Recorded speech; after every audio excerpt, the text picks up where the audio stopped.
থেকে যে যেখান থেকে আমার এই ক্লাসে সংযুক্ত হয়েছো, বিশেষ করে হিসাব বিজ্ঞান বিভাগের প্রথম বর্ষের সকল শিক্ষার্থীবৃন্দ, সবাইকে স্বাগত জানাচ্ছি।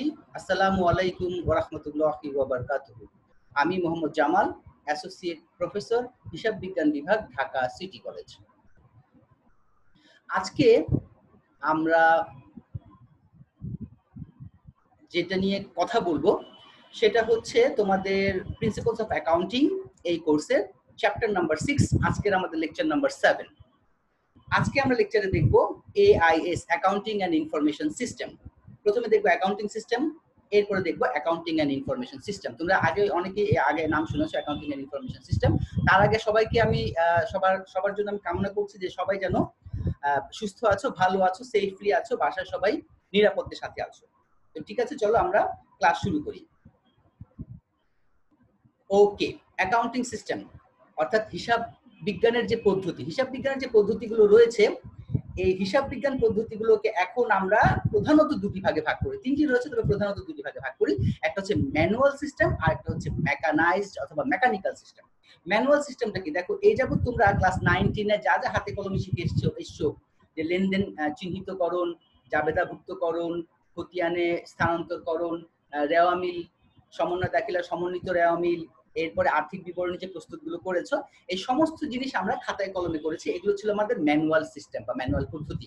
আমরা শিখতে গিয়ে বর্তমানে স্কুল কলেজে যেগুলো শিখেছি সেগুলো সব হচ্ছে ম্যানুয়াল সিস্টেম। ওকে, তাহলে হাতে লেখার মাধ্যমে সব ধরনের হিসাব আমরা একটু দেখা দিচ্ছি। হাতে লেখার মাধ্যমে সব ধরনের হিসাব লিখন বা হিসাব সংরক্ষণ সম্পন্ন করাকে ম্যানুয়াল পদ্ধতি বলা হয়। অর্থাৎ ম্যানুয়াল পদ্ধতি মানে হচ্ছে হাতে লিখে তুমি সমস্ত হিসাব প্রক্রিয়া কাজটা সম্পন্ন করছো। জাবেদা লিখছো, জাবেদা থেকে খতিয়ানে স্থানান্তর করছো, সমস্ত নিয়ম কানুন মেনে, ডেবিট ক্রেডিটের নিয়ম কানুন মেনে, এরপর আর্থিক বিবরণী প্রস্তুত করছো, জেনারেলি অ্যাকসেপ্টেড অ্যাকাউন্টিং প্রিন্সিপালস, হিসাব বিজ্ঞানের নীতি, হিসাব বিজ্ঞানের সীমাবদ্ধতা, হিসাব বিজ্ঞানের যে অ্যাজাম্পশন গুলো ছিল, হ্যাঁ, এই সবগুলো মেনে যে আমরা করছি, হাতে কলমে যেগুলো করছি, সেটা হচ্ছে তোমার ম্যানুয়াল সিস্টেম। তো আমরা স্কুল কলেজে যেগুলো ছিল সেগুলো হচ্ছে ম্যানুয়াল সিস্টেম। ঠিক আছে, তো এখন এই ম্যানুয়াল সিস্টেম থেকে আমরা একটু সামনের দিকে অগ্রসর হয়েছি, কারণ যুগ কিন্তু পাল্টিয়েছে, যুগ সামনের দিকে যাচ্ছে, নতুন নতুন টেকনোলজি আবিষ্কার হয়েছে। বিশেষ করে কম্পিউটার আবিষ্কার হওয়ার পর থেকে আমাদের হাতের কাজগুলো এখন খুব দ্রুততার সাথে করতে পারি, নির্ভুলতার সাথে করতে পারি এবং অনেকগুলো কাজ একত্রে করতে পারি। তাহলে এখন কম্পিউটার যেহেতু চলে আসছে, আমরা কম্পিউটারকে ব্যবহার করে আমাদের অ্যাকাউন্টিং এর কাজগুলো করতে পারি। এখন আমাদের আরেকটা চলে এসছে, সেটা হচ্ছে তোমার ম্যানুয়াল পদ্ধতির পাশাপাশি চলে এসছে, কাজ করছে না, ওকে, এখন চলে এসছে যান্ত্রিক হিসাব রক্ষণ পদ্ধতি বা মেকানাইজড অ্যাকাউন্টিং সিস্টেম। তো যান্ত্রিক হিসাব রক্ষণ পদ্ধতিটা কি? বিভিন্ন ব্যবহারকারীদের প্রয়োজন অনুযায়ী দ্রুত ও নির্ভুল তথ্য সরবরাহের জন্য লেনদেনের লিপিবদ্ধকরণ হতে আর্থিক বিবরণী প্রস্তুত পর্যন্ত যাবতীয় কার্যাবলী যন্ত্রের মাধ্যমে সম্পাদন পদ্ধতিকে যান্ত্রিক হিসাব পদ্ধতি বলা হয়। অর্থাৎ দেখবা তুমি যখন এগোরাতে যাও বা মিনা বাজারে যাও বা সুপার শপগুলোতে যাবা, সেখানে দেখবা যে তুমি একটা ট্রলি নিলা, যে যা যা তোমার দরকার, যে সমস্ত পণ্যগুলো দরকার পছন্দ নিয়ে নিলা, চলে আসলা, যখন কাউন্টারে আসলে কাউন্টারে কি করলো দেখবা যে একটা বারকোড রিডার দিয়ে রিড করে, যা যা পণ্য নিয়ে আছে সব ইনপুট চলে যায় কোথায়? কম্পিউটারে। এই যে কম্পিউটারে ইনপুট চলে গেল, এই ইনপুট দিয়ে সে কি করবে? জার্নালে পোস্টিং দিবে, জার্নাল থেকে লেজার করবে, লেজার থেকে ট্রায়াল ব্যালেন্স করবে, সব সাথে সাথে করে ফেলবে।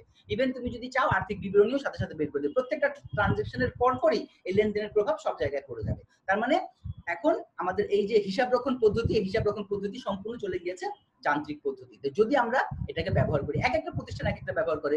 যে প্রতিষ্ঠান ধরো এই কম্পিউটার বেসড হিসাব রক্ষণ পদ্ধতি অ্যাফোর্ড করতে পারে না, তাহলে ম্যানুয়ালি করে। কারণ হচ্ছে যে এই কম্পিউটার সিস্টেম আনতে হলে, বারকোড রিডার আনতে হলে ওরকম সেটআপ লাগবে, ওরকম দক্ষ ব্যক্তি লাগবে, হ্যাঁ, ওরকম সফটওয়্যার লাগবে, তো খরচ বেশি আছে। মেকানিক্যাল বা মেকানাইজড অ্যাকাউন্টিং সিস্টেমে খরচটা বেশি, কিন্তু কাজ করে দেয় খুবই দ্রুত, খুবই নির্ভুলতার সাথে। তাহলে সুবিধা অসুবিধা দুইটাই আছে। তাহলে আমাদের কাছে সামনে দুটোই আছে, ম্যানুয়াল পদ্ধতি আছে, মানে তোমার ম্যানুয়াল সিস্টেম রয়েছে এবং মেকানাইজড অ্যাকাউন্টিং সিস্টেম রয়েছে। এখন এই অ্যাকাউন্টিং সিস্টেম থেকে আমরা চলে এসেছি সামনের দিকে অ্যাকাউন্টিং ইনফরমেশন সিস্টেমে। এখন আমরা হিসাব পদ্ধতি বলি না, এখন আমরা বলি হিসাব বিজ্ঞান ও তথ্য পদ্ধতি। এখন কারণ হচ্ছে যে অ্যাকাউন্টিং আমরা জানি যে তোমার ডেটাগুলোকে নিয়ে, লেনদেনগুলোকে নিয়ে কি করে?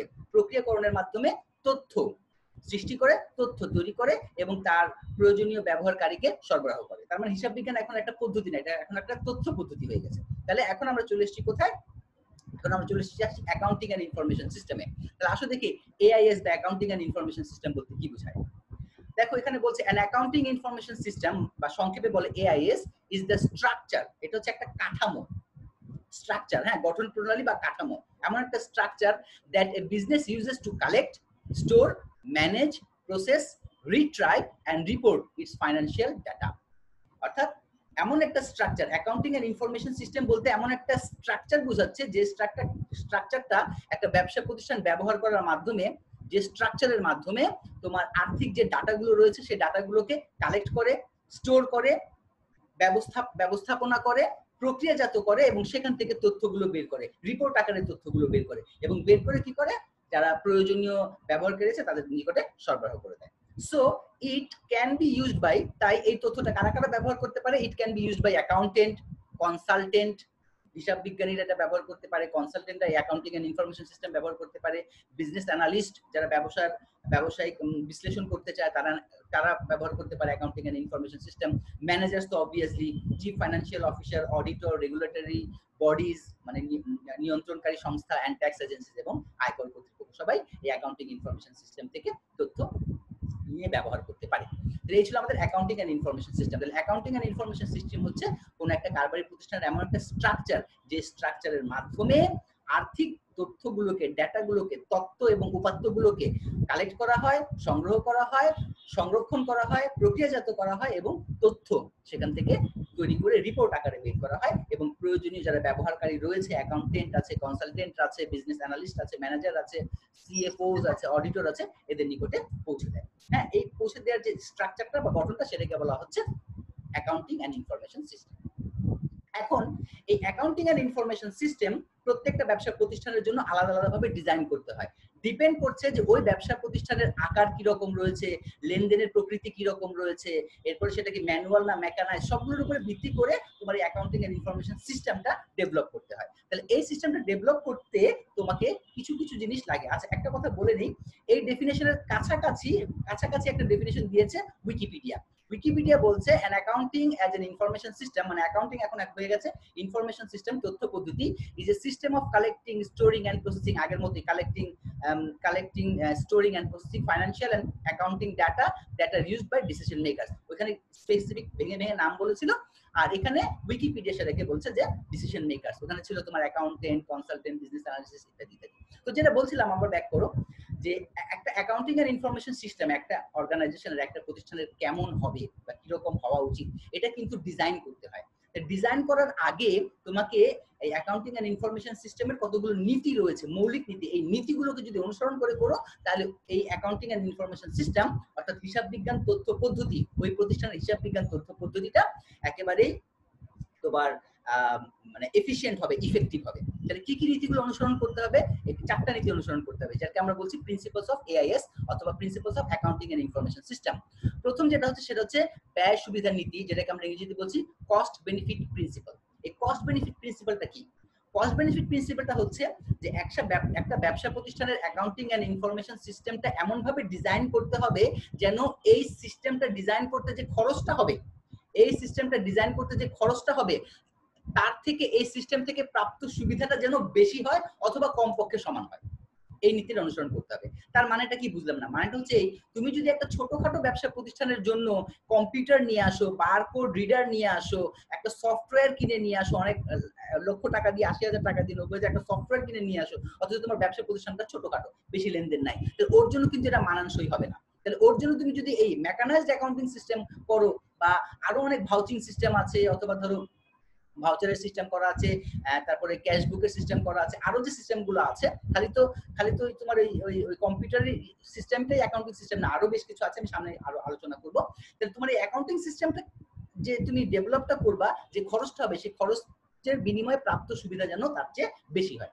হ্যাঁ, মশা মারতে যেন কামান দাগাতে না হয়। তাহলে ব্যবসা প্রতিষ্ঠানের প্রকৃতি অনুযায়ী, আকার অনুযায়ী, ধরন অনুযায়ী তোমাকে অ্যাকাউন্টিং এন্ড ইনফরমেশন সিস্টেমটা ডিজাইন করতে হবে, এবং এই ডিজাইন করতে গিয়ে ডিজাইনের যে খরচটা পড়বে, খরচ থেকে যেন, খরচের বিনিময়ে প্রাপ্ত সুবিধা, অর্থাৎ এই ডিজাইন থেকে প্রাপ্ত সুবিধা যেন খরচের চেয়ে অবশ্যই বেশি হয়, এই একটা নীতি অনুসরণ করতে হবে। সেকেন্ড যে নীতি আছে সেটা হচ্ছে কন্ট্রোল প্রিন্সিপাল। তোমাকে কন্ট্রোল প্রিন্সিপাল বা আভ্যন্তরীণ নিয়ন্ত্রণ ব্যবস্থার নীতিটাকে অনুসরণ করতে হবে। এই আভ্যন্তরীণ নিয়ন্ত্রণ ব্যবস্থার নীতি বলতে কি বোঝায়? তোমার নগদ, স্থায়ী সম্পত্তি বা অন্যান্য যে জিনিসগুলো আছে এগুলোকে এমন ভাবে অ্যাকাউন্টিং সিস্টেম ডিজাইন করতে হবে যাতে করে সমস্ত চুরি, জালিয়াতি এগুলো অটোমেটিক্যালি নিয়ন্ত্রিত হয়ে যায়। কিভাবে? মনে করো তুমি বললা যে 2000 টাকা পর্যন্ত খরচের জন্য হয়তো ম্যানেজারের অনুমোদন লাগবে না, হ্যাঁ, ক্যাশিয়ার এগুলো করতে পারবে এবং ভাউচার সংরক্ষণ করবে। কিন্তু যদি 2000 এর উপরে কোনো খরচ করতে হয় তাহলে অমুক ম্যানেজারের বা অমুক ম্যানেজারের অথবা ডিরেক্টরের সিগনেচার লাগবে। তাহলে হলো কি, তোমার দেখা যাচ্ছে যে যখনই কোনো খরচ হবে তখনই কিন্তু ভাগ করা আছে যে কার কাছ থেকে অনুমোদন নিতে হবে। 2000 এর নিচে হলে ক্যাশিয়ারের কাছ থেকে, 2000 এর বেশি হলে ওর কাছ থেকে। এই যে অনুমোদনের যদি ব্যবস্থা নিতে হয়, অনুমোদন নিয়ে খরচটা করতে হবে, তাহলে কিন্তু খরচে চুরি মানে জালিয়াতি হওয়ার কিন্তু সম্ভাবনাটা কমে যায়। একইভাবে আবার মনে করো যে টাকার পেমেন্টটা যে করবে, যেমন ধরো ক্যাশিয়ার টাকাটা পেমেন্ট করবে, যে টাকা পেমেন্ট করবে তার হাতে কিন্তু অনুমোদনটা থাকবে না, অনুমোদন আরেক জায়গা থেকে হবে, পেমেন্ট আরেক জায়গা হবে। এরকম যদি থাকে যে ম্যানেজার অনুমোদন করবে বা অ্যাকাউন্টেন্ট রেকর্ড করবে আর পেমেন্টটা করবে ক্যাশিয়ার, যদি এমন হয় যে ক্যাশিয়ারে দিচ্ছে ক্যাশিয়ারে লিখছে, তাহলে কিন্তু একটা সম্ভাবনা থাকে যে সে কি করবে, যে 3000 টাকা দিয়ে লিখে ফেললো 4000 টাকা, কারণ তার হাতে তো লিখাটাও তার হাতে দেওয়াটাও কেউ তো চেক করতে যাচ্ছে না। তাহলে তোমার সিস্টেমটা এমন ভাবে ডিজাইন করতে হবে, তোমার অ্যাকাউন্টিং এন্ড ইনফরমেশন সিস্টেমটা এমন ভাবে ডিজাইন করতে হবে যেন তোমার আভ্যন্তরীণ নিয়ন্ত্রণ ব্যবস্থাটা থাকে। অর্থাৎ তোমার রেকর্ড করবে আরেকজন, পেমেন্টটা করবে আরেকজন, অনুমোদন দিবে আরেকজন, তাহলে 3 দিক দিয়ে হয়ে যাচ্ছে, চুরি জালিয়াতি হওয়ার সম্ভাবনা কিন্তু কমে যাচ্ছে, অটোমেটিক্যালি কন্ট্রোল হয়ে যাচ্ছে। ওকে, এরপর হচ্ছে খাপ খাওয়ানোর নীতি বা মানিয়ে থাকার নীতিটা অনুসরণ করতে হবে। যেমন মনে করো যে একটা প্রতিষ্ঠান চাচ্ছে যে সে তার প্রোডাক্ট ওয়ারি ট্রানজাকশন রেকর্ড করবে এবং প্রফিট বের করবে, প্রোডাক্ট ওয়ারি। আবার আরেকটা প্রতিষ্ঠান চাচ্ছে যে না, আমি জেলা ওয়ারি চাচ্ছি বা অঞ্চল ভিত্তিক চাচ্ছি, যে যেমন ধরো দক্ষিণাঞ্চলে কেমন, পশ্চিমাঞ্চলে, পূর্বাঞ্চলে, উত্তরাঞ্চলে আমি অঞ্চল ভিত্তিক ট্রানজাকশন রেকর্ড করে অঞ্চল ভিত্তিক প্রফিট জানতে চাচ্ছি, কোন অঞ্চলের প্রফিট কি রকম এরকম জানতে চাচ্ছি। তাহলে যেরকম প্রতিষ্ঠানের যেরকম চাহিদা রয়েছে তার সাথে খাপ খাইয়ে তোমাকে অ্যাকাউন্টিং ইনফরমেশন সিস্টেমটা ডিজাইন করতে হবে। প্রোডাক্ট ওয়ারি যদি হয় তাহলে প্রোডাক্ট ওয়ারি অ্যাকাউন্টিং সিস্টেম ডিজাইন করতে হবে, অঞ্চল ভিত্তিক হলে অঞ্চল ভিত্তিক করতে হবে। তাহলে এই নীতিটা অনুসরণ করে তোমাকে তোমার হিসাব পদ্ধতিটা ডিজাইন করতে হবে। এরপরে নমনীয়তার নীতি, তোমার নীতিটা এমন হওয়া উচিত, এমন ভাবে ডিজাইন করবা যেন যে কোনো সময় একটা অবস্থা থেকে আরেকটা অবস্থা সুইচ করা যায়। যেমন মনে করো আমি এখন ছোটখাটো প্রতিষ্ঠান রয়েছে, এখন আমি ম্যানুয়াল পদ্ধতিতে হিসাব রাখছি, যদি যখন বড় হবে আমি হয়তো এখান থেকে মেকানাইজ পদ্ধতিতে সুইচ করার একটা সম্ভাবনা রয়েছে। তাই তোমাকে এমন রিজিড হলে হবে না, পদ্ধতি এমন ভাবে করতে হবে যেন, এমন ফ্লেক্সিবল ভাবে ডিজাইন করতে হবে যেন যে কোনো সময় সুইচ করে এক পদ্ধতি থেকে আরেক পদ্ধতিতে যাওয়া যায়। অ্যাকাউন্টিং সিস্টেমটা, অ্যাকাউন্টিং এন্ড ইনফরমেশন সিস্টেমটা এমন ভাবে ডিজাইন করতে হবে। তো এই কয়েকটা নীতি অনুসরণ করে তুমি যদি তোমার একটা প্রতিষ্ঠানের information system, accounting information system design করো, তাহলে সেটা অবশ্যই এফিশিয়েন্ট হবে এবং ইফেক্টিভ হবে। ঠিক আছে, এখন তুমি বলো, মনে করো আমরা এখন ডিজাইন করতে যাচ্ছি, আমরা সামনের দিকে যাচ্ছি, তোমাকে আমি এখন প্রশ্ন করি যে একটা প্রতিষ্ঠানে, দেখো নর্মালি একটা কথা বলি যে একটা প্রতিষ্ঠানে নর্মালি বেশিরভাগ লেনদেন কোনগুলো হয়? সারাদিনে একদিনে মনে করো কতগুলো লেনদেন হয়, বাইরে সম্ভবত বৃষ্টি হচ্ছে, তো যাই হোক একদিনে কতটুকু লেনদেন হয় প্রতিষ্ঠান ভেদে ভ্যারি করে। তোমাকে আমি ধরো এক জায়গায় নিয়ে যাই, তুমি একটা সুপার শপে চলে যাও, ধরো এগোরা যাও বা মিনা বাজারে যাও, ওখানে অবশ্যই অনেকে গিয়েছো বা স্বপ্নেতে। তো এই সমস্ত আউটলেটে গিয়ে দেখবা যে তোমার গেটের সামনে অনেকগুলো কাউন্টার রয়েছে, অনেকগুলো কাউন্টার বলতে কোথাও 2টা থেকে কোথাও 4টা কোথাও 5টা কাউন্টার রয়েছে, এবং প্রত্যেকটা কাউন্টারে মোটামুটি একবার লাইন, কাস্টমার লাইন ধরে রেখেছে, কারণ তারা কি করছে, যার যেটা প্রোডাক্ট দরকার সেগুলো পছন্দ করে নিয়েছে এবং ট্রলি করে নিয়ে এসছে, এখন এখানে হিসাব হবে। ফাইন, তো এখন আমি তোমার কাছে যেটা বলতে চাচ্ছি যে মনে করো যে তোমার একটা কাউন্টার থেকে একজন কাস্টমারকে সার্ভ করতে 2 মিনিট লাগে বা ধরো 5 মিনিট লাগে, তাহলে একটা কাউন্টার থেকে একজন যদি 5 মিনিট হয় তাহলে ঘন্টায় 12 জন, 10 ঘন্টা যদি সুপার শপটা খোলা থাকে তাহলে 120 জন, যদি কাউন্টার 5টা হয় তাহলে 600 জনকে সার্ভ করছে, তার মানে 600টা ক্রয় বিক্রয় রেকর্ড করছে। এবং এই ক্রয় বিক্রয়ের মধ্যে আবার কিন্তু সবগুলো ক্যাশে থাকে না, কিছুটা আবার ক্রেডিট হয়, যেমন অনেকে ক্রেডিট কার্ড ইউজ করে, ডেবিট কার্ড ইউজ করে, অনেকে ক্যাশ টাকা দেয়, অনেকে বিকাশে পেমেন্ট দেয়। ফাইন, তাহলে এতগুলো কাস্টমারের কাছে বিক্রি করছে একটা প্রতিষ্ঠান, রেকর্ড করছে। ফাইন, এরপরে আবার মনে করে এই যে বিক্রি করছে, বিক্রি করার আগে কি পণ্যগুলো কেনা হয়নি? অবশ্যই কেনা হয়েছে। সকালবেলা যখন আমরা ঘুমিয়েছিলাম তখন ভোর 5টার সময় চাল চলে এসছে, মাছ সরবরাহকারী মাছ দিয়েছে, আলু সরবরাহকারী আলু দিয়েছে, তেল সরবরাহকারী তেল দিয়েছে, সবগুলো কিন্তু আগে তোমার স্টোর হয়েছে, সবগুলো সাজিয়ে রেখেছে। তারপরে 9টার সময় দোকান খুলে, 4টার সময় দোকান খুলেছে, আমরা সুপার শপে গিয়ে কেনাকাটা করছি।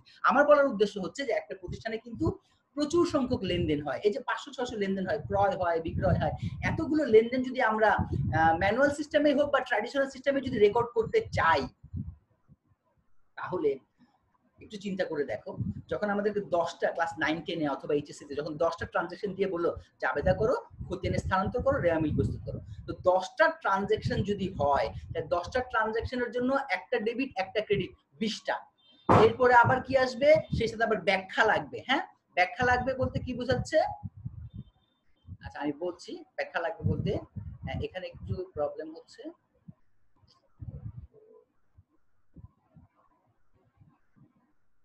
আচ্ছা, তো যেটা বলছিলাম, কোথায় ছিলাম আমরা? তো এখন তোমাকে 10টা ট্রানজাকশন যদি বলে জাবেদা করো, খতিয়ান করো এবং রেয়ামিল করো, হ্যাঁ কি কিছু বলবা? ওকে, জাবেদা করো, খতিয়ান করো, রেয়ামিল করো, তাহলে 10টার জন্য জাবেদার ছক কাটতে হবে, 20টা ট্রানজাকশন দিতে হবে, এক লাইন করে ব্যাখ্যা দিতে হবে। তাহলে 10টার জন্য 10টা ডেবিট, 10টা ক্রেডিট, এক লাইন করে ব্যাখ্যা, 30টা জাবেদা রাখলে 30টা লাইন লিখতে হবে, অ্যামাউন্ট লিখতে হবে। এরপরে খতিয়ানে পোস্টিং দিতে হবে, খতিয়ান 20টার জন্য খতিয়ান অ্যাকাউন্ট কয়টা হবে, না হলে 15টা খতিয়ান অ্যাকাউন্ট হবে, তাহলে কি পরিমাণ সময় লাগবে? এটা গেল তোমার 10টা ট্রানজাকশনের কথা। যদি সেটা 50টা হয়, যদি সেটা 100টা হয়, যদি সেটা 500টা হয়, একদিনে যদি তোমাকে বলা জাবেদা করো আর খতিয়ান করো, রেয়ামিল করো, তুমি একটু চিন্তা করে দেখো তোমার কি পরিস্থিতি দাঁড়াবে। একজন অ্যাকাউন্টেন্ট হিসেবে তোমার কি অবস্থা, মানে কি রকম প্রেসার, স্ট্রেসের মধ্যে থাকবা যে এই 500টা ট্রানজাকশন তোমার আজকেটা রেকর্ড করতে দিয়েছে। এমন না যে আজকেটা তোমাকে এক সপ্তাহ দিয়েছে আপনি রেকর্ড করতে থাকেন, কালকে আবার এরকম ট্রানজাকশন হবে, পরশু আবার এরকম ট্রানজাকশন হবে। তাহলে এখন কি করা যায়? এই পরিস্থিতি থেকে আমরা এখন অ্যাকাউন্টিং ইনফরমেশন সিস্টেম, তথ্য পদ্ধতিকে ইজি করতে চাচ্ছি, দ্রুত করতে চাচ্ছি, সহজ করতে চাচ্ছি। তাহলে কিভাবে করা যায়, একটু চিন্তা করো কিভাবে করা যায়। আচ্ছা এখন আসো আমরা দেখি যে এক কাজ করি, আমরা শুধু সবগুলো সাধারণ জাবেদা রেকর্ড করব না, আমরা ট্রানজাকশন গুলোকে তাদের ক্যাটাগরি ওয়াইজ আলাদা আলাদা জাবেদা রেকর্ড করব। ক্যাটাগরি ওয়াইজ আলাদা আলাদা মানে, মনে করো যে আমি চিন্তা করলাম যে আমার যে লেনদেন গুলো হয়, এই লেনদেন গুলো প্রধানত কয়টা ক্যাটাগরি, লেনদেন গুলো প্রধানত কয়টা ক্যাটাগরি বলতে পারো? Broad category. লেনদেন কয় প্রকার হতে পারে, কেউ বলতে পারবা? লেনদেন গুলোর ব্রড ক্যাটাগরি কয়টা হতে পারে? আচ্ছা আমি হেল্প করছি। লেনদেনকে প্রধানত দুটো ভাগে ভাগ করা হয়, একটা হচ্ছে ক্রেডিট বাকিতে লেনদেন, আর একটা হচ্ছে নগদ লেনদেন, ক্যাশ ট্রানজাকশন এবং ক্রেডিট ট্রানজাকশন। ওকে, আচ্ছা আমি একটু স্টপ শেয়ারে দিচ্ছি 1 মিনিটের জন্য। ওকে, হ্যাঁ তো যেটা বলছিলাম আমরা, স্ক্রিন শেয়ার দিয়েছিলাম, আশা করি তোমরা সবাই দেখতে পাচ্ছ এবং কথা শোনা যাচ্ছে। তার মানে লেনদেনকে প্রধানত ব্রড ক্যাটাগরিতে কয়টা ভাগে ভাগ করতে পারি? দুইটা ভাগে ভাগ করতে পারি, একটা হচ্ছে নগদে লেনদেন এবং একটা হচ্ছে বাকিতে লেনদেন। অর্থাৎ একটা ব্যবসা প্রতিষ্ঠান যত লেনদেনগুলো হয় তার ব্রড ক্যাটাগরি হচ্ছে দুইটা, নগদে এবং বাকিতে। এবার আরেকটু ফার্দার ক্লাসিফিকেশন করো তো, বাকিতে যে লেনদেনগুলো হয় এই বাকিতে লেনদেনগুলো কয় ভাগে হতে পারে, কেউ কি বলতে পারবা? দুই একজন একটু আনমিউট করে রাখো, আমি মাঝে মধ্যে কোশ্চেন করবো যাতে করে আমি বুঝতে পারি যে তোমরা ক্লাসের মধ্যে আছো কিনা। পার্টিসিপেন্ট দুই একজন একটু আনমিউট করো, আমার সাথে কথা বলবা। ওকে, যেটা বলছিলাম বাকিতে যে লেনদেনগুলো হয়, বাকিতে লেনদেনগুলোকে আবার কয় ভাগে ভাগ করা যেতে পারে? বাকিতে লেনদেনগুলোকে দুভাবে ভাগ করা যেতে পারে। কি কি? সেটা হচ্ছে তোমার ক্রেডিট পারচেজ বাকিতে ক্রয় এবং ক্রেডিট সেলস বাকিতে বিক্রয়। অর্থাৎ বাকিতে যত লেনদেন হয় দুইটাই, হয় ক্রয় করি বাকিতে আর না হয় বিক্রি করি বাকিতে, এর বাইরে তো কিছু না। যেহেতু আমার ব্যবসা প্রতিষ্ঠান, ব্যবসা করি, আর ব্যবসায়িক লেনদেন মানেই হচ্ছে হয় ক্রয় করি না হয় বিক্রি করি, এই তো দুইটা। আচ্ছা এখন আসো নগদ লেনদেন যেগুলো আছে, নগদ লেনদেন আবার প্রধান দুইটা ভাগে ভাগ করতে পারি। নগদ যে লেনদেন গুলো হয় দুইটা ঘটনা করতে পারে, হয় নগদ দিচ্ছি আর না হয় নগদ নিচ্ছি, অর্থাৎ হয় ক্যাশ রিসিভ করছি আর না হয় ক্যাশ পেমেন্ট করছি। তাহলে নগদ যে লেনদেন গুলো সেটাকে দুইটা ভাগে ভাগ করতে পারি, ক্যাশ রিসিভ এবং ক্যাশ পেমেন্ট। এখন আমরা যদি এভাবে একটু চিন্তা করি যে আমাদের লেনদেনগুলো প্রধানত দুইটা ভাগ, নগদে এবং বাকিতে। বাকিতের মধ্যে আবার দুইটা ভাগ, বাকিতে ক্রয় বাকিতে বিক্রয়। নগদের মধ্যে দুইটা ভাগ, নগদ প্রাপ্তি নগদ প্রদান। এর বাইরে কি আর কোনো ট্রানজাকশন তুমি মাথায় আনতে পারো? বাকিতে ক্রয় বাকিতে বিক্রয়, নগদ পেয়েছি নগদ পরিশোধ করেছি, চারটা। এর বাইরে কি কোনো ট্রানজাকশন হতে পারে? হ্যাঁ হতে পারে, খুব কম। এই চারটা ক্যাটাগরি করে ফেললে একদম খুব কম ট্রানজাকশন রয়ে যাবে। যেমন ধরো অবচয় ধার্য করতে হবে, এটা নগদ না বাকি না, অবচয় ধার্য করতে হবে, এটা বাকিতে ক্রয় বিক্রয়ের মধ্যে পড়ে না বা নগদের মধ্যে পড়ে না। অনাদায়ী পাওনা এত টাকা লিখতে হবে। হ্যাঁ, অথবা ধরো বেতন বকেয়া রয়েছে, বাকিতে ক্রয় বাকিতে বিক্রয়ের মধ্যে পড়ে না, কিন্তু বকেয়া লেনদেন, বেতন বকেয়া রয়েছে। তো এরকম কিছু রয়ে গেছে, এগুলো কিন্তু প্রত্যেক দিনের লেনদেন না, এগুলো তো বছরে একবার অবচয় ধরতে হবে।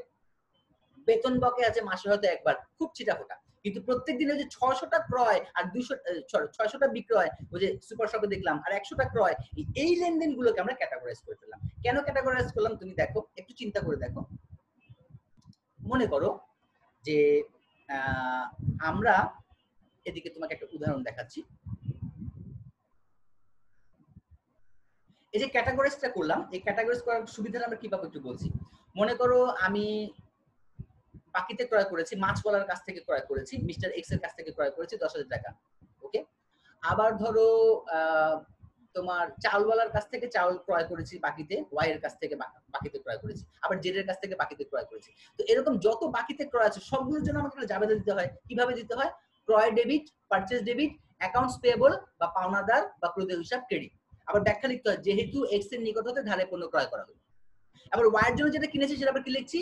ক্রয় ডেবিট, প্রদেয় হিসাব ওয়াই, ক্রেডিট, যেহেতু ওয়াই এর নিকট হতে ধারে ক্রয় করা হলো। এমনি ভাবে জেড, এমনি ভাবে 10 জনের কাছ থেকে কিনলে 10 বার একই জিনিস বারবার ঘুরে দিতে হচ্ছে। কি?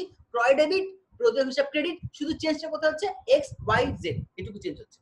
তাহলে আমি যদি এমন একটা কাজ করি যেগুলো একটা কমন, যত ক্রয় আছে কমন কি? ক্রয় ডেবিট, প্রদেয় হিসাব ক্রেডিট। তো আমি ক্রয় ডেবিট, প্রদেয় হিসাব ক্রেডিট একটা বইয়ের মধ্যে লিখে দিলাম, উপরে এক জায়গায় লিখে দিলাম, লিখে এখন শুধু যত বাকিতে ক্রয় হবে সব ওই বইতে পাঠিয়ে দিব, খালি লিখবো কি? নামগুলো লিখবো, এক্স 10,000, ওয়াই 20,000, জেড 25,000, এ 30,000, বি 40,000। তাহলে কি হলো? শুধু নাম লিখে টাকা বসা দিচ্ছি। তাহলে আমাকে ডেবিটেড লিখতে হচ্ছে না, ক্রয় ডেবিট বারবার লিখতে হচ্ছে না, প্রদেয় হিসাব ক্রেডিট বারবার লিখতে হচ্ছে না, ব্যাখ্যা বারবার লিখতে হচ্ছে না। তাহলে দেখো কাজ কত কমে গেল। তাহলে আমরা যদি লেনদেনগুলোকে এরকম ব্রড ক্যাটাগরি করি, ব্রড ক্যাটাগরিগুলোর যেগুলো বেশি বেশি সংগঠিত সেগুলোর জন্য আলাদা আলাদা বই রাখি, তাহলে আমাদের কাজগুলো একদম সহজ হবে। যেমন বাকিতে ক্রয়গুলো লিখতে সহজ করতে পারবো, বাকিতে বিক্রয়গুলো একইভাবে লিখবো, বিক্রয় জাবেদা লিখে দিব। ধরো প্রাপ্য হিসাব ডেবিট, বিক্রয় হিসাব ক্রেডিট, এক জায়গায় লিখে রাখলাম, এটা বারবার লিখতে হবে না। এখন শুধু যার কাছে বিক্রি করবো তার নাম লিখবো, টাকা বসাবো, নাম লিখবো, টাকা বসাবো, ইজিলি হয়ে গেল। তাহলে আমাদের অ্যাকাউন্টিং সিস্টেমটা খুব দ্রুত হয়ে গেল, এবং যখনই এটা কাজটা কমে আসবে তখন কিন্তু ভুল হওয়ার সম্ভাবনাও কমে যায়। তাহলে এই ট্রানজাকশনের উপর ভিত্তি করে আসো আমরা দেখি যে আমরা জাবেদাগুলোর একটা রাখলাম না, এখন আমরা বিশেষ বিশেষ লেনদেনের জন্য বিশেষ বিশেষ জাবেদা করছি। ফলে আমাদের জাবেদা কয়টা হবে দেখো, this as includes multiple journals. তাহলে এখন আমার অ্যাকাউন্টিং এন্ড ইনফরমেশন সিস্টেমটা এখন মাল্টিপল জার্নাল রাখবে। আর একটা শুধুমাত্র জেনারেল জার্নাল যেটা ছিল সাধারণ জাবেদা, শুধু এখন সেটা থাকবে না, এখন জাবেদা অনেকগুলো হয়ে গেছে, এক এক শ্রেণীর লেনদেনের জন্য এক একটা জার্নাল, যেটাকে আমরা বলছি বিশেষ জার্নাল, স্পেশাল জার্নাল, বিশেষ জাবেদা বা স্পেশাল জার্নাল, ওকে। তাহলে এআইএস অ্যাকাউন্টিং এন্ড ইনফরমেশন সিস্টেমে এখন কয়েকটা জার্নাল, মাল্টিপল জার্নাল চলে এসেছে। কি? প্রথমটা হচ্ছে ক্রয় জাবেদা, যার নাম হচ্ছে পারচেজ জার্নাল। এই পারচেজ জার্নাল আমরা কি লিখবো? নাম দিয়ে বোঝা যাচ্ছে, সমস্ত প্রকার ধারে ক্রয়, টু রেকর্ড ক্রেডিট পারচেজেস, ধারে ক্রয়গুলো রেকর্ড করতে হবে। এখন এই পারচেজ জার্নালকে আবার দুটো ভাগে ভাগ করা আছে, একটা সিঙ্গেল কলাম পারচেজ জার্নাল, একটা হচ্ছে multiple column purchase journal. Single column purchase journal কোনটা আর মাল্টিপল কলাম পারচেজ জার্নাল কোনটা? ওকে, যে পারচেজ জার্নালে কেবলমাত্র ধারে পণ্য ক্রয় রেকর্ড করা হয় তাকে বলা হয় সিঙ্গেল কলাম পারচেজ জার্নাল। আর যে পারচেজ জার্নালে পণ্য ক্রয়ের পাশাপাশি মাঝে মধ্যে সাপ্লাই ধারে ক্রয় করে সেটাও রেকর্ড করবে। আবার বছরে একবার বা 6 মাসে একবার আসবাবপত্র যদি ধারে ক্রয় করে, অন্য কোনো কিছু যদি ধারে ক্রয় করে, সেটাও যদি এই জার্নালে লেখে তাহলে এটা হয়ে যাবে মাল্টিপল কলাম পারচেজ জার্নাল। কিন্তু নরমালি এই সাপ্লাই ধারে ক্রয়, আসবাবপত্র ধারে ক্রয়, এগুলো একেবারে ছিটাফোটা, একটা দুইটা 6 মাস পর, 1 মাস পর, 2 মাস পর, 1 বছর পর হয়, এগুলো জেনারেল জার্নালে রেকর্ড করাই ভালো। তাই আমরা কি করব? সিঙ্গেল কলাম পারচেজ জার্নালটাই ব্যবহার করব। এই সিঙ্গেল কলাম পারচেজ জার্নালে কি রেকর্ড করব? কেবলমাত্র ধারে পণ্য ক্রয়। প্রত্যেকদিন আমার অসংখ্য ক্রয় হচ্ছে, আমরা সব ধারে ক্রয়গুলোকে ওখানে লিখে দেব, শুধু নাম বসাবো, টাকা বসাবো, ঠিক আছে? তাহলে একটা পেলাম আমরা পারচেজ জার্নাল, এখানে কোনটা রেকর্ড করা হবে? শুধুমাত্র ধারে পণ্য ক্রয় রেকর্ড করা হবে। এরপর দ্বিতীয়টা মেনটেন করব ধারে বিক্রয়, অর্থাৎ সেলস জার্নাল বা বিক্রয় জাবেদা। এই জাবেদা কেবলমাত্র ধারে পণ্য বিক্রয়গুলো রেকর্ড করা হবে। এরপরে আসো নগদের, যে ছিল 4টা ক্যাটাগরি করেছিলাম, নগদের জন্য হচ্ছে আমরা নগদ প্রাপ্তি জাবেদা, ক্যাশ রিসিপ্ট জার্নাল। এই জাবেদাতে আমরা যত ধরনের নগদ প্রাপ্তি আছে সব রেকর্ড করব। এখন নগদ প্রাপ্তি বলতে নগদ কোত্থেকে পেয়েছি? সেবা দিয়ে পেতে পারি, বিক্রি করে পেতে পারি, আবার সেবাও দেয় নাই, বিক্রয়ও করি নাই, আগাম কেউ টাকা দিয়েছে সেখান থেকে পেতে পারি, মালিক মূলধন দিতে পারে, বিনিয়োগের সুদ পেতে পারি, যেখান থেকেই টাকা পাবো সবই এই ক্যাশ রিসিপ্ট জার্নালে রেকর্ড করব, অর্থাৎ নগদ প্রাপ্তি জাবেদা রেকর্ড করব। একইভাবে যেই খাতেই টাকা দেই, টাকা দিলেই, পণ্য ক্রয় করে টাকা দিয়েছি লিখবো, পাওনাদারকে টাকা দিয়েছি লিখবো, বেতন দিয়েছি লিখবো, অর্থাৎ টাকা গেলেই রেকর্ড করবো। সেটা কোথায়? ক্যাশ ডিসবার্সমেন্ট জার্নালে অথবা ক্যাশ পেমেন্ট জার্নাল। এখানে লেখা আছে ক্যাশ ডিসবার্সমেন্ট জার্নাল, অর্থাৎ আমরা ক্যাশ পেমেন্ট জার্নালও বলি। ওকে, চারটা। এখন এই চারটা জাবেদায় যখন তুমি লেনদেনগুলো দিয়ে দিবা আর হাতে গোনা কয়েকটা মাত্র বাঁচবে, হাতে গোনা যেটা এই চারটা জার্নালের মধ্যে কোনোটা যে লেনদেন এই চারটা জার্নালের কোনোটাতে স্থান পাবে না, সেগুলিকে আমরা যে জাবেদা রেকর্ড করবো সেটা হচ্ছে তোমার সাধারণ জাবেদা বা জেনারেল জার্নাল। তাহলে তোমার এই জেনারেল জার্নাল ভলিউম এতগুলো থেকে এখন জেনারেল জার্নাল ভলিউম হয়ে গেছে এইটুকু, আর বাকিগুলো সব চলে গিয়েছে স্পেশাল জার্নালে। আর স্পেশাল জার্নালে কি করতে হয়, জাবেদা একবারই লিখতে হয়, এরপর শুধু নাম লিখে টাকা বসাতে হয়, নাম লিখে টাকা বসাতে হয়। তাহলে কাজটা আমাদের খুব সহজ হয়ে গেল, দ্রুত হয়ে গেল, এবং যখন সহজ এবং দ্রুত হয়ে যাবে নির্ভুল হওয়ার সম্ভাবনা মানে ভুল হওয়ার সম্ভাবনা কমে যাবে। ঠিক আছে, তো আসো এবার আমরা একটু দেখি, একটা উদাহরণ দেখি পারচেজ জার্নালে আমরা কিভাবে রেকর্ড করব। ওকে, আমরা তো জেনারেল জার্নাল জানি, মানে লেনদেন চিহ্নিতকরণ, জাবেদা, খতিয়ান, রেওয়া মিল, এটা আমরা আগের লেকচারেও দেখেছি, তোমরাও জানো। এখন আমরা দেখছি স্পেশাল জার্নালে কিভাবে রেকর্ড করব। প্রথমে তোমাদের জন্য লিখেছি পারচেজ জার্নাল, অর্থাৎ ক্রয় জাবেদা কিভাবে রেকর্ড করব।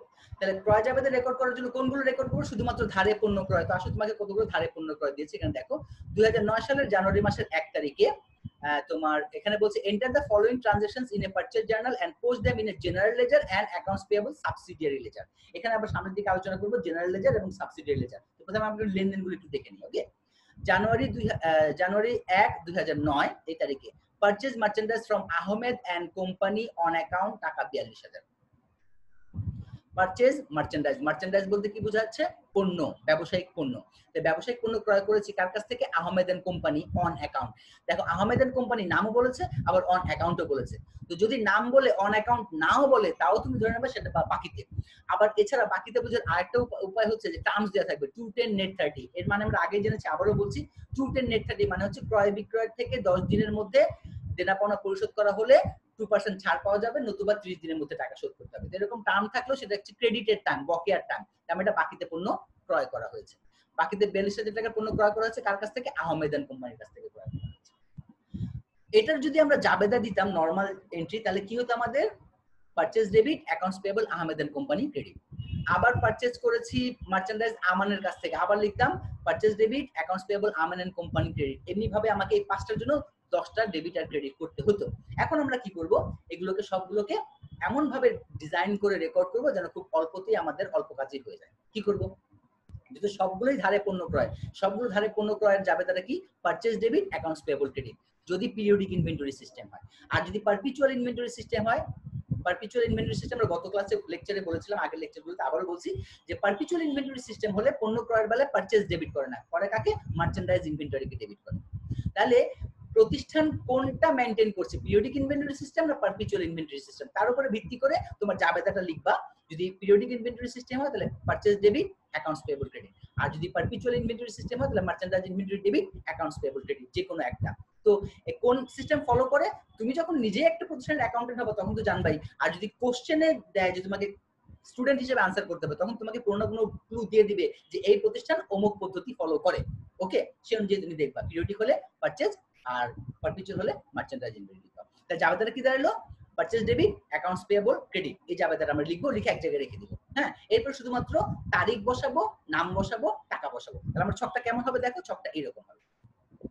তারিখের জন্য একটা কলাম রাখলাম, এরপরে অ্যাকাউন্ট ক্রেডিটেড, কোন অ্যাকাউন্ট ক্রেডিটের মানে কি, দেখো purchase debit, accounts payable, credit, এটা ধারে ক্রয়ের সবগুলো কমন, কিন্তু যে ব্যক্তির নাম কিন্তু সব কমন হবে না, একবার হবে এক্স, একবার ওয়াই, একবার জেড। তাহলে ওই আনকমন অংশটুকু, অ্যাকাউন্টস পেয়েবলের ক্রেডিটের আনকমন অংশটুকু আমরা এখানে বসাবো অ্যাকাউন্টস ক্রেডিটে, মানে এক্স ওয়াই জেড, আহমেদ, আমান, আহমেদ, এই যে নামগুলো এখানে বসাবো। ওকে, এরপর এখানে ইনভয়েস নাম্বারের জন্য একটা কলাম, ইনভয়েস অনেক কোশ্চেনে বলে দেয় যে ইনভয়েস নাম্বার 101, ইনভয়েস নাম্বার 102। এরকম যদি কোশ্চেনে ইনভয়েস নাম্বার দেয়া থাকে তাহলে তুমি এখানে একটা ইনভয়েস নাম্বার লিখবা। আমি একটা কলাম লিখেছি কিন্তু এই কোশ্চেনে ইনভয়েস নাম্বার নেই দেখে লিখি নাই, সো তুমি একটা কলাম রাখতে পারো। যদি দেখো যে কোশ্চেনে ইনভয়েস নাম্বার আছে, একটা কলাম রাখবা।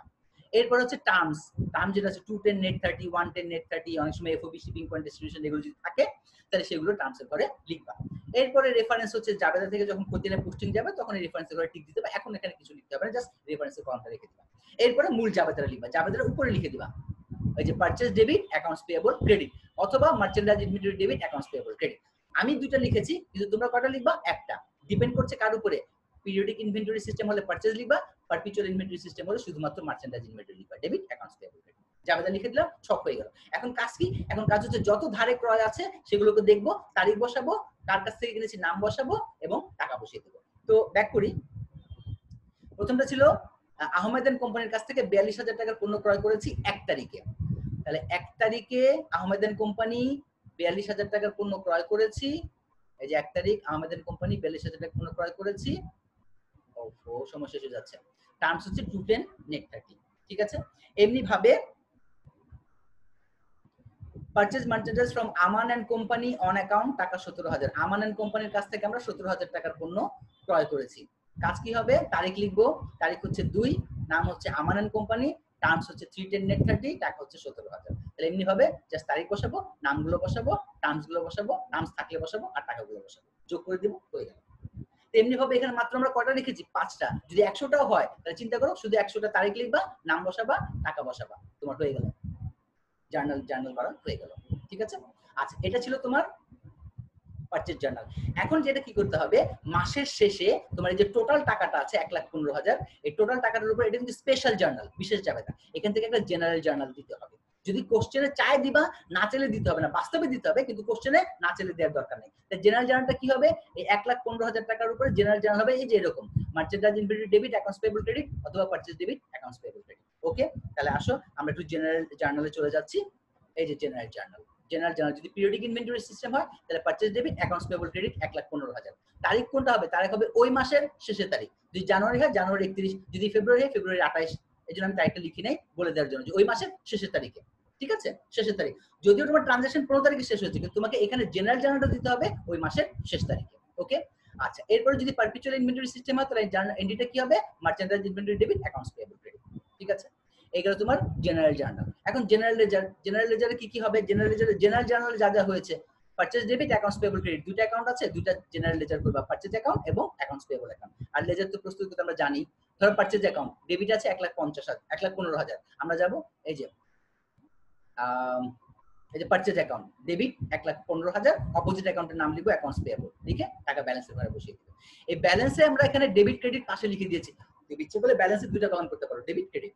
যদি ক্রেডিট ব্যালেন্স ক্রেডিট ঘরে বসাই দিবা, ডেবিট ব্যালেন্স হলে ডেবিট ঘরে বসাই দিবা। আর এখানে আমরা একটা কলম রেখেছি তাই পাশের নাম লিখে দিয়েছি ক্রেডিট আর ডেবিট। ঠিক আছে? অ্যাকাউন্টস পেয়েবল হচ্ছে ক্রেডিট আর পারচেজ বা মার্চেন্ডাইজ ইনভেন্টরি ডেবিট। তো জেনারেল জার্নাল থেকে লেজারের পোস্টিং আমরা জানি এই যে এভাবে হবে। অ্যাকাউন্টস পেয়েবল কি ছিল? ক্রেডিট। তাহলে অ্যাকাউন্টস পেয়েবলের ক্রেডিট দিকে 1,15,000, এখানে হবে অপোজিট অ্যাকাউন্টের নাম পারচেজ অথবা মার্চেন্ডাইজ ইনভেন্টরি, যেটাই থাকে আর কি। টাকাটা আবার ক্রেডিট 1,15,000, ব্যালেন্সের ঘরে 1,15,000 ক্রেডিট হয়ে যাবে। ওকে, এরপরে চলে আসো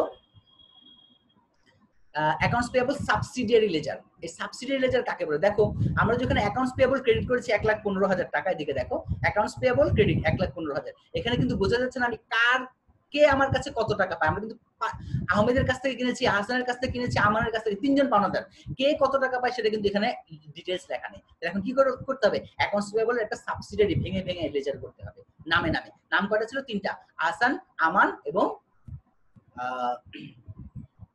একটা কি যেন ছিল, আহসান ছিল, আমান ছিল, আর ছিল হচ্ছে আহমেদ। ঠিক আছে? আহসান, আমান, আহমেদ, এই তিনজনের নামে আমরা অ্যাকাউন্ট করে ফেলবো। এবং ওদের অ্যাকাউন্টটা কিরকম হবে? এই অ্যাকাউন্টস পেয়েবলের সাবসিডিয়ারি লেজার। তাহলে যে অ্যাকাউন্টস পেয়েবল যেটা দেখতে পাচ্ছ, যে অ্যাকাউন্টস পেয়েবল এর সাবসিডিয়ারি লেজার হবে। তাহলে সাবসিডিয়ারি মানে হুবহু এরকম হবে। এই অ্যাকাউন্টস পেয়েবলের জায়গায় নামটা চেঞ্জ হয়ে যাবে আহসান। ওকে, তারপর এখানে ক্রেডিট দিকে টাকা ক্রেডিট দিকেই বসবে, শুধু আহসানের যত টাকা আছে তত টাকাটা বসবে, টোটাল টাকাটা বসবে না। তাহলে দেখো তো আহসানের কত টাকা আছে, এই যে দেখো। এই আহমেদের দেখো, আহমেদের কত টাকা আছে? মাত্র 42,000 টাকা আছে আহমেদ। তাহলে আহমেদের নামে মাত্র 42,000 টাকা বসবে। ওকে, তাহলে যাই দেখি আহমেদ, এই যে দেখো আহমেদ এন্ড কোম্পানি, এই যে 1 তারিখে ছিল 42,000 টাকা, আর একটা ছিল 12 তারিখে 20,000 টাকা। আহমেদের যখন করবো তখন আহমেদের যত টাকা আছে পার্টিকুলার তারটা লিখবো। আবার যখন আহসানেরটা করবো তখন আহসানের যত টাকা আছে তত টাকা লিখবো। আবার আমানেরটা যখন করবো আমানের যত নামে নামে যে টাকা আছে সে টাকা, টোটাল টাকাটা না। অ্যাকাউন্টস পেয়েবলের হুবহু এটা হবে সাবসিডিয়ারি লেজার নামে নামে। জাস্ট অ্যাকাউন্টস পেয়েবল যেভাবে করেছো সেভাবেই করবা, শুধু অ্যাকাউন্টস পেয়েবলের জায়গায় শুধু নামটা ইউজ করবা, আর টাকাটা টোটাল না বসিয়ে যার যার নামেরটা করছো তার নামের থেকে গিয়ে টাকাটা নিয়ে আসবা। ওকে, যেমন ধরো আমি আরেকটু দেখাই, অনেক পিছনে যেতে হচ্ছে। এই যে দেখো, আমানের সাথে 2 তারিখ, একটা 2 তারিখে ট্রানজাকশন হয়েছে, একটা 20 তারিখে হয়েছে। 2 তারিখে একটা পোস্টিং যাবে 20,000 টাকা, আর হচ্ছে 20 তারিখে একটা পোস্টিং যাবে 16,000 টাকা। এমনি ভাবে আহমেদের সাথে একটাই ট্রানজাকশন হয়েছে না, আহমেদের সাথে দুইটা হয়েছে। দুইটা হয়েছে, 1 তারিখে হয়েছে 42,000 টাকা এবং 12 তারিখে হয়েছে 20,000 টাকা। এমনি ভাবে টাকা দেখে দেখে যেভাবে ট্রানজাকশন হয়েছে সেভাবে তারিখ নিয়ে যাবে। হয়ে গেল সাবসিডিয়ারি লেজার। এখন আমরা দেখব During January 2009, the following sales on account made by Messrs. Jahid Traders. Messrs. Jahid Traders এর সাথে আমরা এই নিম্নলিখিত বিক্রয়গুলো করেছি। এবার দেখো পারচেজ জার্নাল থেকে আমরা চলে এসেছি সেলস জার্নালে। একই সিস্টেম, শুধু পার্থক্য হচ্ছে পারচেজ জার্নালে লিখেছিলাম purchase debit, accounts payable credit. এখানে লিখবো আমরা accounts receivable debit, sales credit. Okay, account receivable debit, sales credit. আর এখানে আমরা লিখেছি দেখো পারপিচুয়াল ইনভেন্টরি সিস্টেমে সেলস এর বেলায় দুইটা প্রাইস থাকে, একটা কস্ট প্রাইস আর একটা হচ্ছে সেলস প্রাইস।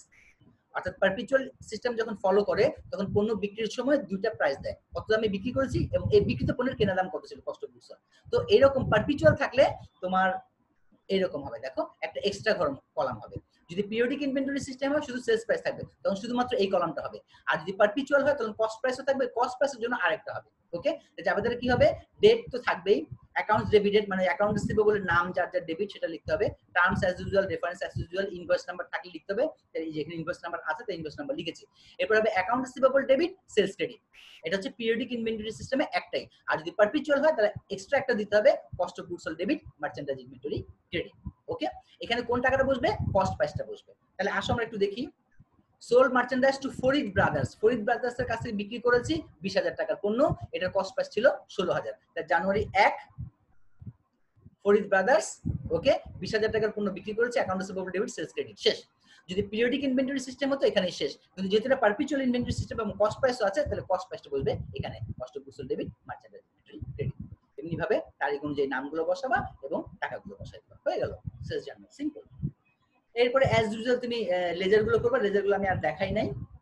ওকে, এখন চলে এসেছি আমরা ক্যাশ রিসিভ জার্নালে। এখানে একটু মনোযোগ দিয়ে দেখবা, ক্যাশ রিসিভ জার্নাল, নগদ প্রাপ্তি জাবেদা। নগদ প্রাপ্তি জাবেদাটা পারচেজ জার্নালে একটাই ছিল, purchase debit, accounts payable credit, কিন্তু নগদ প্রাপ্তি জাবেদা, নগদ প্রাপ্তি কিন্তু অনেকগুলো সোর্স থেকে হতে পারে, তাই এখানে তোমার ডেবিট ক্রেডিটের ঘরটা একাধিক হবে। হ্যাঁ, তো আমি আগে তোমাদেরকে একটু ঘরটা দেখে আসতেছি।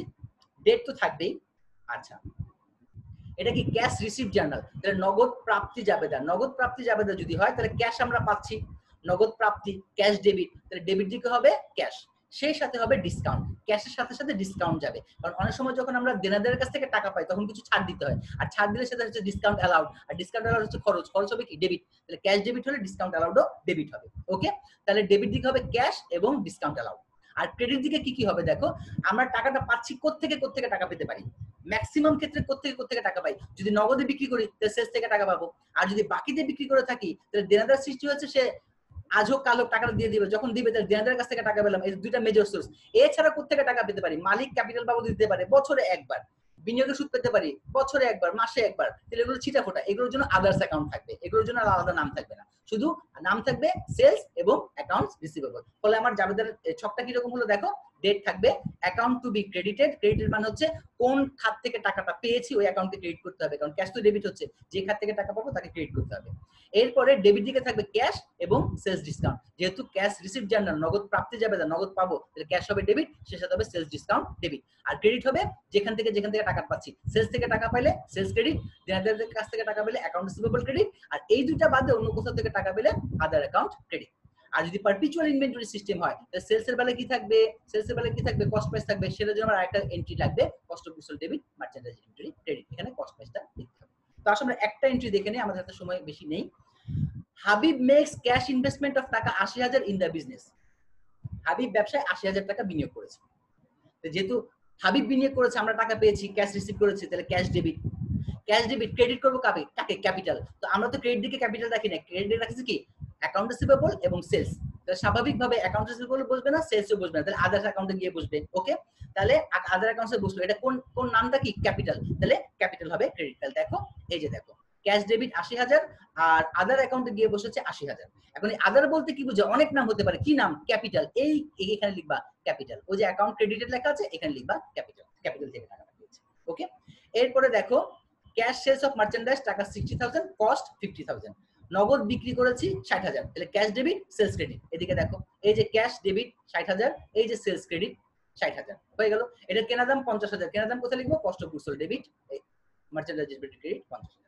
তো এমনি ভাবে আমরা ক্যাশ রিসিপ্ট জার্নালটা করবো। আমাদের হাতে সময় নেই, এই জন্য আমাদেরকে এখানেই শেষ করতে হচ্ছে। এমনি ভাবে আমরা ক্যাশ রিসিপ্ট জার্নাল করবো এবং ক্যাশ পেমেন্ট জার্নালটা আমরা আজকে দেখাতে পারলাম না, ইনশাআল্লাহ আগামী ক্লাসে এটা দেখিয়ে অন্য লেকচারটা শুরু করবো। এটা ছিল ক্যাশ পেমেন্ট জার্নাল, তোমরা ইউটিউবে দেখবে, এই জন্য আমরা এই দেখিয়ে দিচ্ছি, এটা যেন পরবর্তী তোমরা বারবার দেখে পজ দিয়ে একটু দেখে নিতে পারো। ওকে, কেউ কোনো কোশ্চেন করবে? আমি সবাইকে আনমিউট করে দিচ্ছি। আর কোনো কোয়েরি আছে?